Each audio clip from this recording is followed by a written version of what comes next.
আসসালামু আলাইকুম ওয়া রাহমাতুল্লাহি ওয়া বারাকাতুহু। ইন্নাল হামদুলিল্লাহ ওয়াসসালাতু ওয়াসসালামু আলা রাসূলিল্লাহ আম্মা বা'দ। ফাআউযু বিল্লাহি মিনাশ শাইতানির রাজীম। বিসমিল্লাহির রহমানির রহিম। জিলহজ মাসের একটি গুরুত্বপূর্ণ আমল হচ্ছে তাকবীরে তাশরিক।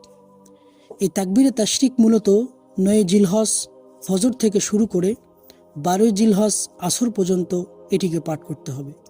এটি একবার পাঠ করা প্রত্যেক মুসলমান নর নারী সাবালক প্রত্যেকটি মুসলমানের উপর এটা ওয়াজিব। তাকবীরটি হচ্ছে আল্লাহু আকবার আল্লাহু আকবার লা ইলাহা ইল্লাল্লাহু আল্লাহু আকবার ওয়ালিল্লাহিল হামদ। যেহেতু এই তাকবীরের মাধ্যমে মিল্লাতে আবিকুম ইব্রাহিম আলাইহিস সালামের শিআর বা নিদর্শনটিকে আমাদের মাধ্যমে ফুটিয়ে তোলা হয়েছে, সেহেতু অবশ্যই মাঠে ঘাটে প্রত্যেকটি জায়গায় আমরা এই তাকবীরের আওয়াজের মাধ্যমে প্রকম্পিত করব। সাহাবায়ে কেরামের জিন্দেগিতে আমরা দেখেছি হাদিসের মধ্যে যে তারা এই তাকবীরের মাধ্যমে রাস্তাঘাট প্রত্যেকটি জায়গাতে আওয়াজ করতেন এবং তাকবীরটি আওয়াজ করে পড়তেন। এজন্য আমরা এই তাকবীরটি পাঠ করি।